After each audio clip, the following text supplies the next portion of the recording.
quelle est la différence entre avoir confiance en soi et l'estime de soi? On m'a posé cette question récemment parce que j'ai fait une vidéo il y a quelque temps, je vais essayer de mettre le lien en description, sur l'amour de soi, sur l'importance de s'aimer.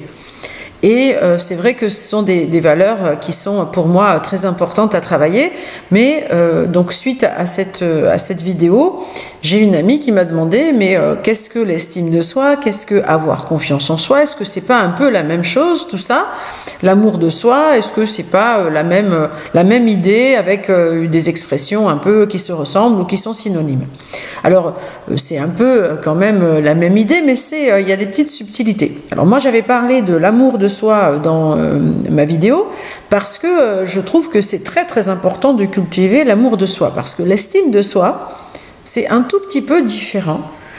L'estimer, ça veut dire donner de la valeur. Vous savez, quand on fait une estimation d'une maison, quand on juge la valeur de, je ne sais, un tableau ou quelque chose, on va donner une estimation de sa valeur, donc on va lui attribuer une valeur. Et c'est pour ça que pour une personne, même si je sais que cette expression, elle est quand même très souvent utilisée, je l'entends très régulièrement, notamment dans le cadre de mon travail, quand on parle de nos élèves, etc., on parle donc de travailler l'estime de soi, etc. Mais quand même, je préfère l'amour de soi. Parce que donner une valeur, ça veut dire donc un prix, quelque chose donc qu'on vaut, qu'on mérite, etc. Alors, c'est important si soi-même on se donne de la valeur, mais c'est plutôt pour moi au travers de l'amour. Parce que se donner de la valeur, si on estime qu'on vaut la peine de prendre soin de soi, si on vaut la peine donc de s'accorder des choses qui, pour nous, qui sont importantes, là, c'est une bonne façon de considérer cette thématique-là de l'estime de soi. Mais je préfère quand même la notion de l'amour de soi qui, quelles que soient nos expériences, qu'on soit dans l'échec ou qu'on soit dans la réussite, eh bien, on considère qu'on a de la valeur et donc on s'apprécie. On apprend à s'accepter et même au-delà à aimer qui on est. Et donc aussi pour cela, c'est vrai qu'il faut, et là la philosophie peut nous y aider, être davantage dans la conscience de soi et dans l'avantage aussi de la formation de soi, dans l'évolution de soi-même pour qu'on corresponde à qui on a envie d'être et que ainsi, il soit beaucoup plus facile de s'aimer. Quand on est en accord avec ses valeurs, eh bien, finalement, c'est bien plus facile d'avoir ou de l'estime ou de l'amour de soi. Et la confiance en soi, eh bien, c'est quelque chose qui va un peu découler de ça ou qui va alimenter ça. La confiance en soi, c'est en gros, je sais que je suis capable de faire cela. Je sais que je peux arriver à atteindre cet objectif et donc j'ai confiance en moi.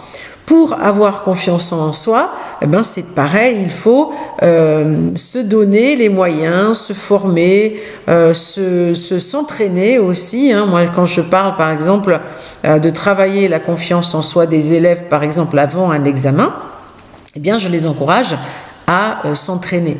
Plus vous êtes entraîné et plus vous êtes persuadé que vous avez toutes les chances de réussir, et donc ce sentiment-là de savoir qu'on a les capacités d'atteindre l'objectif qu'on s'est fixé, c'est ça qui va créer la confiance en soi. Ça ne veut pas dire que c'est obligatoire de réussir, mais ça veut dire qu'on peut réussir. On a la capacité. Ça ne veut pas dire que ce jour-là, il peut y avoir plein de choses, plein de circonstances qui vont faire que ce jour-là, peut-être, on ne va pas y arriver, mais on en est capable, et ça, c'est ça la confiance en soi. Et c'est vrai que quand on a confiance en soi, souvent on entreprend plus facilement, on prend des actions de choses qu'on a envie de vivre, des expériences, des voyages ou n'importe quel exploit qu'on a envie de tenter, du sport ou des choses un peu plus artistiques, enfin bon, tout dépend du domaine, mais le fait d'avoir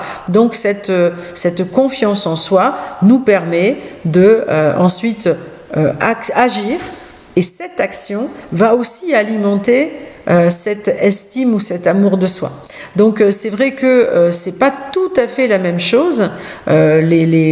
l'amour de soi va permettre plus facilement d'avoir confiance en soi, et la confiance en soi est une partie de l'estime, mais ça ne peut pas, disons, être conditionné. Hein, si on veut travailler son estime de soi, ou donc encore une fois son amour de soi, on peut donc utiliser sa confiance en soi, où la confiance en soi sera plus facile puisqu'on n'aura pas un discours interne qui sera dévalorisant envers soi-même, et donc on s'attribuera donc de la valeur, et c'est pour ça que ce terme d'estime vient alimenter ces expressions qu'on entend, parce que c'est une question de valeur qu'on s'accorde à soi-même et qui permet de bien se traiter et de ne pas accepter d'être maltraité par d'autres. Donc c'est très très important de travailler toutes ces notions et de bien connaître la différence. Voilà, écoutez, j'espère que cette vidéo vous aura plu. Je vous invite à vous abonner à ma chaîne, à diffuser cette vidéo aux personnes qui pourraient en avoir besoin. Donc n'hésitez pas à liker, à partager. Donc encore une fois, à vous abonner si ce n'est pas déjà fait. Donc je vous souhaite une très belle journée. Je vous dis à très bientôt pour une nouvelle vidéo. Comptez sur moi, toujours pour un contenu positif, pour vous donner des conseils. Donc prenez soin de vous. À très bientôt. Merci.